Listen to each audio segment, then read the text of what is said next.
Selamat berjumpa di mata kuliah multimedia.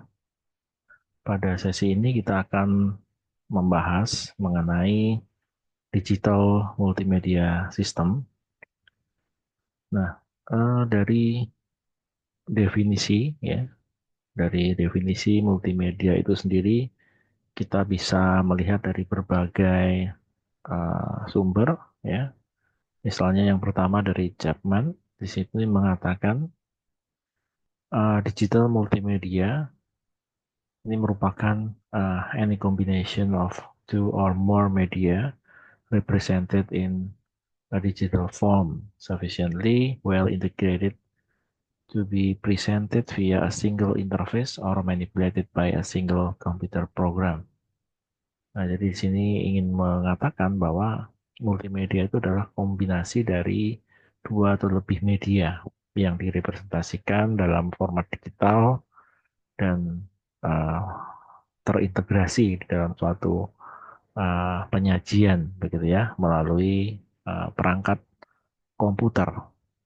Kemudian ada juga definisi yang lain yang disampaikan misalnya dari Ty Vaughan dalam bukunya Multimedia Making It Work. Multimedia is any combination of text, graphic art, sound, animation, and video delivered to you by computer or other electronic means.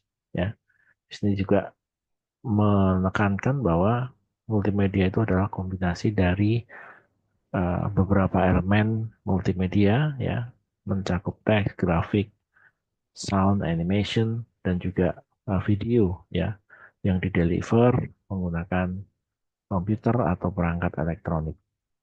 Sementara untuk Hofstadter ya, multimedia literasi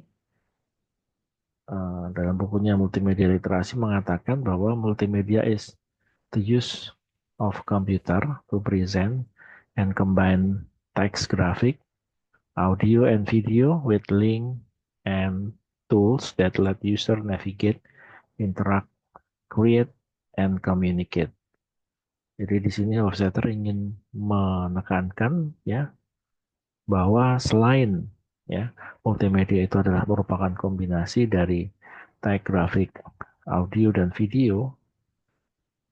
Di sini ada juga satu konteks di mana multimedia itu uh, apa dilengkapi dengan uh, links ataupun juga tools yang lain yang memungkinkan untuk bisa user itu bernavigasi, berinteraksi dan berkomunikasi dengan sistem multimedia tersebut.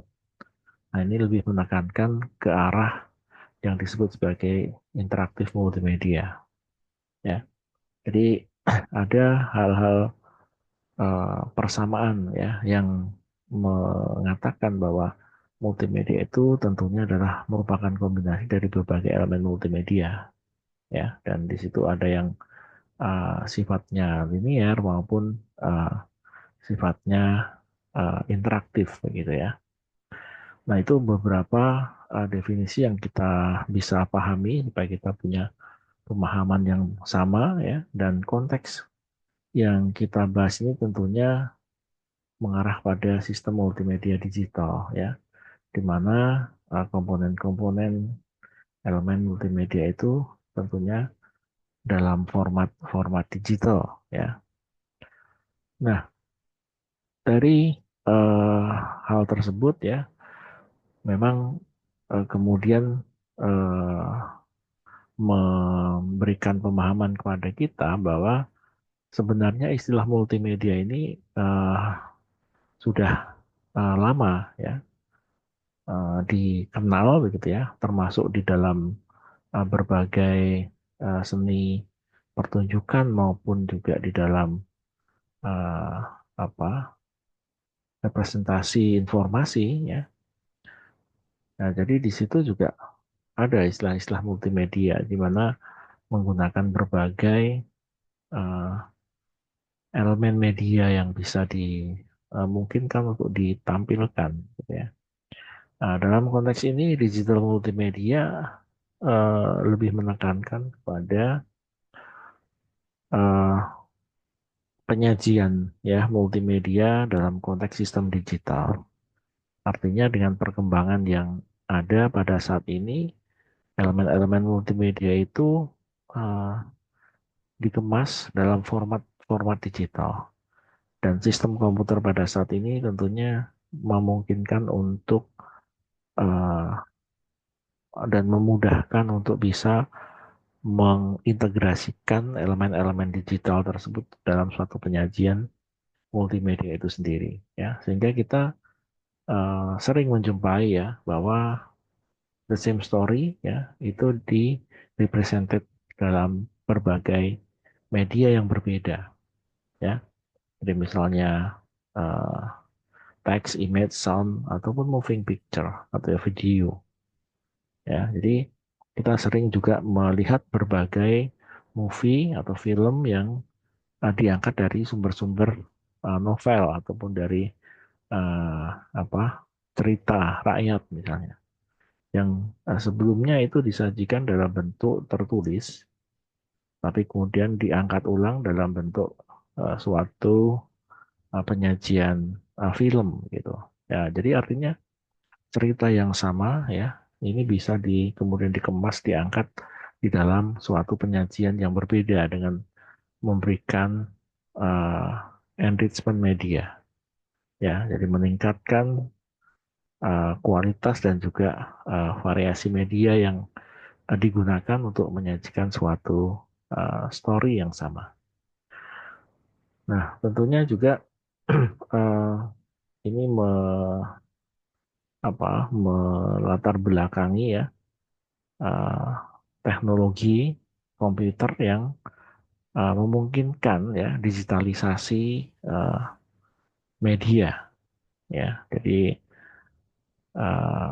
format-format teks, image, audio ya dan video itu semuanya pada saat ini sudah bisa di digitalize ya, digitalisasi ya. Sehingga uh, apa terrepresentasikan di dalam format digital ya. Sehingga dengan format ini ya uh, memudahkan ya bagi uh, developer multimedia untuk kemudian melakukan ya manipulasi, melakukan integrasi ya, melakukan transmisi ya dan juga penyimpanan terkait dengan media-media yang berbasis atau dalam format digital tersebut ya dan tentunya eh, lebih memudahkan untuk kita mengcombine ya mengcombine dari elemen-elemen tersebut menjadi suatu penyajian multimedia itu sendiri ya.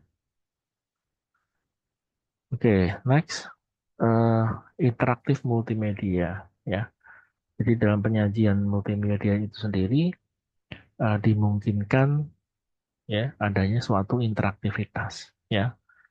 Jadi combination of media is actually commonplace ya and natural. Jadi eh, tentunya dalam suatu interaktivitas yang diharapkan ini adalah eh, suatu interaktivitas yang natural ya. Jadi kita bisa melihat, kita juga bisa berinteraksi ya dengan apa yang kita lihat tersebut. Nah, jadi disinilah kemudian eh, konsep interaktif multimedia itu sendiri ya, bahwa eh, pengguna user misalnya juga bisa melakukan inputan atau dia bisa bernavigasi ya sesuai dengan apa yang dia inginkan. Dia bisa memilih konten sesuai yang dia ingin lihat atau ingin baca dan sebagainya. Jadi fleksibilitas dari interaktif multimedia ini menjadi satu hal yang penting dan sangat uh, menjadi sesuatu hal yang uh, memenuhi kebutuhan dari pengguna. Novelty of digital multimedia is that all media can be treated as data. Ya, jadi pada dasarnya bahwa semua media digital itu adalah satu kumpulan data-data digital, ya, data-data digital multimedia. Ya, nah, tentunya data ini akan bisa direpresentasikan nantinya ya dengan tools dan software untuk kemudian bisa memunculkan suatu media, ya, media tertentu, apakah itu dalam uh, audio, dalam image ya, ataupun juga video misalnya. Ya, kemudian juga bahwa programs can manipulate data in response to user input. So digital media, multimedia can be interactive. Ya, jadi sistem multimedia yang bisa memberikan respon ya dari inputan user ya dan interaksi dari user sehingga sistem multimedia itu disebut sebagai interaktif multimedia. Ya, di komponen-komponen multimedia kalau kita bisa lihat ya ada text, image, sound, video, animation ini akan membentuk sistem multimedia digital ya karena format-format penyusun ini sudah semua bisa dalam format digital gitu ya. Oke, kemudian juga dalam konteks ini kita juga sering mengenal istilah hypermedia ya atau sering dimaknai sebagai linking between one to another digital media ya. Sedikit berbeda dengan definisi multimedia sebenarnya. Jadi kalau multimedia itu adalah eh, satu eh, apa integrasi ya atau eh, gabungan dari beberapa elemen multimedia yang terintegrasi disajikan dalam satu penyajian ya menggunakan perangkat komputer elektronik ya. Eh, Kalau hypermedia ini sebenarnya berangkat dari eh, hypertext ya, dari istilah hypertext ya. Jadi sebenarnya hypermedia ini ingin menunjukkan suatu konektivitas ya, linking ya between various media ya, between one to another digital media. Jadi bisa kalau konteksnya hypertext yaitu menghubungkan antara satu teks dengan teks yang lainnya ya, menghubungkan konten informasi berupa teks yaitu hypertext ya. Jadi kalau kita misalnya mengklik pada suatu tautan ya atau link, kemudian itu akan memunculkan konten yang lainnya dalam bentuk teks ya. Tapi kalau kita mengklik suatu tautan, kemudian memunculkan misalnya tautan atau konten dengan media yang berbeda, ya media gambar, media audio atau media video ya. Nah inilah yang disebut sebagai hypermedia sebenarnya. Ya. Ini penerapannya tentunya banyak di dalam konten-konten web ya yang berbasis multimedia. Jadi mereka me- menampilkan ya video itu sendiri kan produk multimedia ya atau menampilkan elemen gambar atau menampilkan elemen suara dan sebagainya. Jadi ini yang dimaknai hypermedia ya. Jadi linking between one to another digital media. Oke, kemudian eh, dalam terminologi ya, dalam terminologi multimedia di situ ada beberapa istilah ya, misalnya multimedia production ya. Jadi multimedia production ini merujuk pada satu eh, konsep pengembangan multimedia yang secara umum itu untuk tujuan display dan presentation ya, semata-mata ya. Jadi display and presentation is the sole purposes. Jadi mata-mata untuk uh, menampilkan atau merepresentasikan ya, suatu konten tertentu ya dalam hal ini konten multimedia. audiovisual atau sering kita menyebutnya konten audiovisual. Nah, kemudian ada juga terminologi multimedia application, ya. Jadi multimedia application di sini display is driven by computation. Ya, jadi contohnya di situ web application presenting data stored in a database. Ya, jadi dalam misalnya web application itu kita bisa bernavigasi atau kita bisa memberikan inputan untuk menampilkan suatu konten tertentu yang itu tersimpan di dalam database. Jadi pada saat kita mengklik pada suatu tautan atau pada suatu uh, apa bagian interaktif dari web tersebut, maka kita memerintahkan untuk kemudian sistem itu menampilkan informasi seperti yang kita inginkan. Ya, jadi ini interaktivitasnya di situ ya. Kita bisa interaktif memberikan request dan sistem akan merespon ya. Nah, di sini adalah konteks terminologi multimedia application. Kemudian tentunya ada juga terminologi multiple media.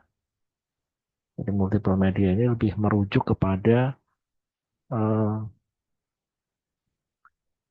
modalities ya atau satu uh, channel interaktivitas gitu ya. User must switch between modalities. Jadi ada uh, biasanya sebagai satu bentuk fleksibilitas ya. Jadi bisa dalam konteks kemudian channel orang bisa melakukan read atau watch ya atau listen misalnya. Jadi misalnya dalam konteks yang ya mungkin di dalam uh, apa fleksibilitas sistem dalam konteks bisa memberikan memberikan berbagai alternatif interaktivitas kepada penggunanya. Jadi misalnya untuk disabilitas penglihatan misalnya, nah itu tentunya orang bisa menggunakan modalities untuk listen. Jadi apa bisa membaca screen ya, screen reader begitu misalnya ya. Itu satu modality yang uh, apa memungkinkan untuk kemudian bisa memilih option listen. Sementara untuk orang yang normal misalnya ya pakai modalities read biasa gitu ya. Ada juga konteksnya adalah modalities bahasa ya. Jadi orang bisa memilih penggunaan bahasa. Jadi bahasa Inggris atau bahasa Indonesia atau bahasa yang lain. Itu beberapa terminologi yang juga perlu kita pahami di dalam terminologi multimedia. Nah, kemudian ini untuk menggambarkan ya konteks multimedia yang bersifat linearity. Linearity artinya dari uh, apa awal sampai ke akhir kita hanya bisa menikmati isi dari konten multimedia yang disampaikan. Jadi seperti film, kita hanya bisa melihat dari awal sampai akhir. Paling kita pause gitu ya. Nah, disinilah uh, kita melihat alurnya adalah linear. Seperti halnya kita membaca buku ya dari awal sampai akhir itu juga linear. Nah, ada juga konteksnya adalah non-linearity ya sifatnya, di mana kita bisa bernavigasi, ya kita bisa memiliki opsi untuk uh, berpindah kepada konten yang kita inginkan. Ya, jadi kalau dalam konteks uh, Flash itu kita bisa membuat suatu animasi Flash misalnya yang bernavigasi pada frame-frame yang berbeda. Ya, jadi seperti itu. Jadi kita bisa membuat uh, jam dari satu frame ke frame yang lainnya, tidak secara sequence. Ya. Atau di dalam hipermedia kita bisa web, multimedia web ataupun juga uh, konten-konten web kita bisa bernavigasi ke menu yang tidak secara sequence tersusun, ya, tapi kita bisa langsung ke menu yang paling akhir misalnya. Nah, ini adalah satu bentuk eh, navigasi yang non-linear. Ya, jadi kita bisa menyesuaikan dengan keinginan dan kebutuhan kita sebagai pengguna. Ya, seperti itu. Nah, jadi eh, interaktivitas ini tentunya memungkinkan user input ya, dan ini bisa memberikan satu fungsi kontrol terhadap multimedia ya itu sendiri ya, multimedia production. Dan uh, tentunya interaktivitas yang uh, diberikan itu tergantung dari uh, option-option yang sudah dirancang sebelumnya oleh pengembang multimedia. Jadi kita tidak bisa memilih memilih ya di luar dari opsi-opsi yang sudah dibuat ya, opsi-opsi navigasi yang sudah dibuat oleh pengembangnya. Ya, jadi tentunya dalam mengembangkan multimedia itu kan jangan sampai misalnya membuat suatu navigasi yang broken link misalnya. Jadi nanti orang akan uh, trapping ya, akan terjebak pada suatu posisi dan tidak bisa balik misalnya. Nah, jadi navigasi ini dirancang dan uh, fleksibilitas opsi untuk bernavigasi itu ya sebatas pada uh, sistem navigasi yang dirancang ya. Ya, kemudian juga tentunya uh, ya can allow the user control even at many point leading to combinatorial growth in number of possibilities. Ya, jadi ini tentunya mencakup rancangan ya navigasi yang sudah dibuat. Jadi tidak bisa uh, kita melepaskan ataupun juga uh, melakukan satu pilihan yang di luar skenario navigasi yang sudah dibuat sebelumnya. Oke, itu terkait dengan interaktivitas di dalam multimedia yang tentunya dibatasi oleh rancangan skenario navigasi yang sudah dibuat oleh pengembang multimedia. Nah, kemudian terkait dengan user interface ini memang uh, ya kita bisa melihat bahwa uh, dalam perkembangan uh, graphical user interface misalnya ini menjadi satu hal yang semakin menarik dengan melibatkan multimedia begitu ya. Jadi bukan hanya visual tapi juga animasi ya, ada video, ada audio dan sebagainya. Nah, di sini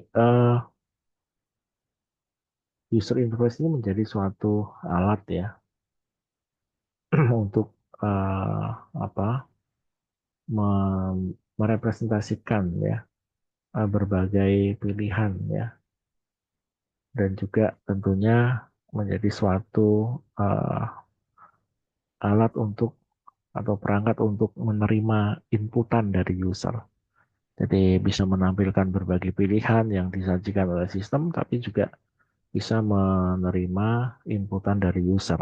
Ya, nah, tentunya ini juga user interface itu harus uh, predictable, ya.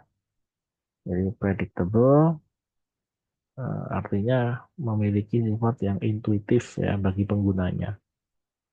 Ya, jadi bisa dipahami, mudah dipahami dan digunakan oleh penggunanya. Ini yang penting dari suatu user interface. Kemudian terkait dengan uh, akses ya, memang akses terhadap multimedia ini menjadi satu hal yang juga penting ya, karena eh, kalau untuk pada saat ini tentunya dari sisi mesin dan juga dari sisi konektivitas itu tidak menjadi permasalahan lagi sebenarnya. Ya, jadi biasanya eh, sudah semakin terjangkau dari sisi harga perangkat dan juga jasa konektivitas yang ada gitu ya. Ya mungkin tentunya beberapa daerah yang secara geografikal ataupun juga terpencil ya, ataupun juga yang kondisi sosial ekonominya eh, dalam level di bawah itu mungkin akan mengalami digital divide ya karena akses yang terbatas terkait dengan konten-konten multimedia biasanya seperti itu ya. Tapi secara umum di berbagai wilayah ini khususnya di perkotaan ya ini sudah menjadi hal yang biasa untuk mengakses konten-konten multimedia ya, utamanya pada saat ini ya.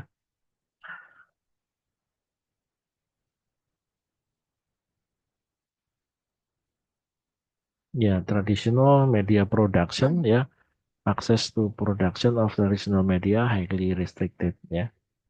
Eh, tentunya kalau kita melihat pada produksi multimedia pada eh, masa yang ada ya, pada masa saat ini dan sebelumnya ya, misalnya buku ya itu akan diterbitkan oleh publisher gitu ya.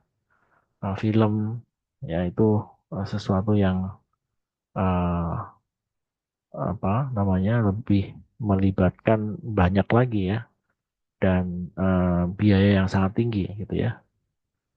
Tentunya eh, multimedia saat ini dengan konteks digital ya itu lebih memudahkan lagi untuk semua orang ya untuk kemudian bisa berkreasi ya. Bahkan ada istilahnya instant multimedia ya. Ada istilahnya kita membuat multimedia dengan tools-tools yang uh, apa sifatnya open source misalnya. Nah ini tentunya ada perubahan di mana cara untuk produksi itu semakin mudah dan semakin eh, apa bisa dijangkau oleh semua orang ya tidak seperti pada masa-masa sebelumnya gitu. Nah ini ya website production misalnya ya ini juga menjadi satu potensi di mana ya semua orang kemudian ingin mempunyai eksistensi misalnya di dunia maya ya kemudian mengembangkan website gitu ya. Nah tentunya ini juga satu potensi untuk menjadi eh, pem- apa pendorong ya pendorong untuk berkembangnya multimedia dan konten-konten multimedia ya termasuk pada saat ini ya bagaimana orang bisa memposting karyanya ya, nah, video, audio, lagu dan sebagainya di web ya. Jadi ini menjadi satu uh, hal yang sangat positif dan mendukung dari perkembangan multimedia itu sendiri. Kontrol terhadap konten ini menjadi satu hal yang ya concern untuk beberapa uh, apa regulasi ya regulator ya atau pemerintah di suatu wilayah biasanya ya. Karena tentunya ada perbedaan-perbedaan tata nilai, aturan, dan juga hukum yang berlaku di beberapa daerah ya, sehingga tentunya ya harus bijak untuk bisa memanfaatkan dan juga memberikan justifikasi terhadap berbagai konten-konten tersebut ya.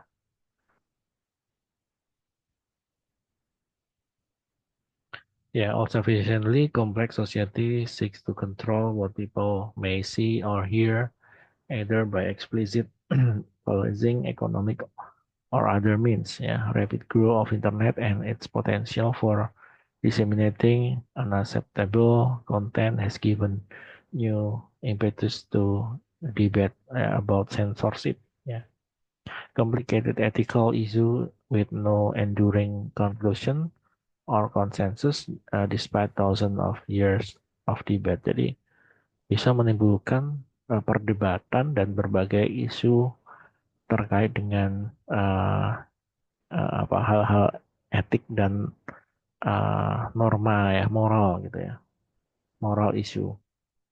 Jadi censorship ini tentunya setiap negara misalnya ya wilayah mempunyai kewenangan untuk melakukan fungsi-fungsi sensorship ini untuk melindungi ya uh, wilayahnya atau melindungi warganya. Ya, ini tentunya tergantung dari masing-masing policy lokal.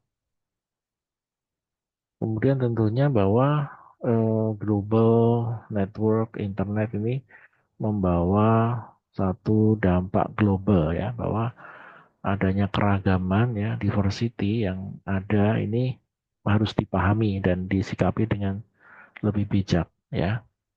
Ya termasuk tadi censorship ya. Kemudian beberapa konten-konten yang tentunya tidak sesuai atau kurang sesuai itu harus juga disikapi dengan bijak.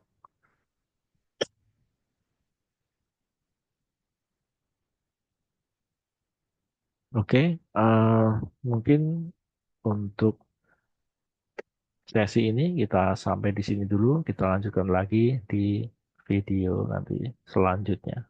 Terima kasih.